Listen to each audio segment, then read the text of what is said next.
बाकी रास्ता में आंटी मत करिए। ना बल्दी आंटी ना काम भौजी काम।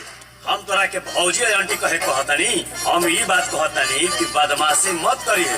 चल बबुआ ये दुकानिया भी खड़ा रह। अच्छा हम शंकर भगवान भी ज्यादा जल ढाल के आवत। अच्छा सीधे बा ई छिनारा हो तना के छिनारा देतारी का पूछे ताड़े हई तीन कोना वा कतना ते देतारी।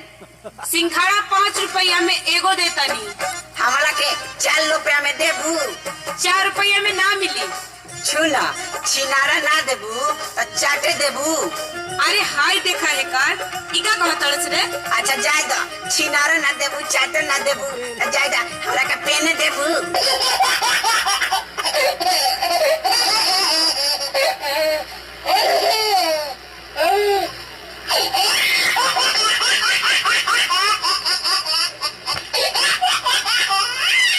अरे हाय केकर लेका है रे बड़ा भौक भौक के बोल।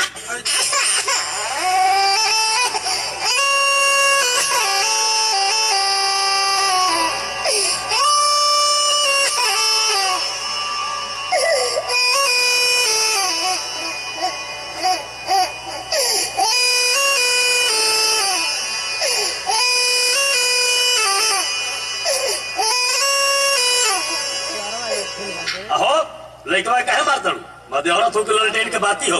अपन लइकवे से पूछी ना बाबूजी हम कुछ नहीं कहनी है। हम कहने की छिनारा दो छिनारा ना कहते 5 रुपया के बा तो कहनी तब 4 रुपया बा तो हमरा के चाटे दो कहते तो डांटते तो कोई ज्यादा तो पेने दो हमरा के।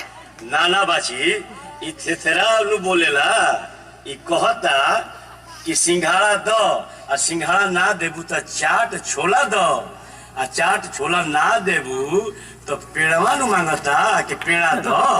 बुझलू? अच्छा बुझा गई।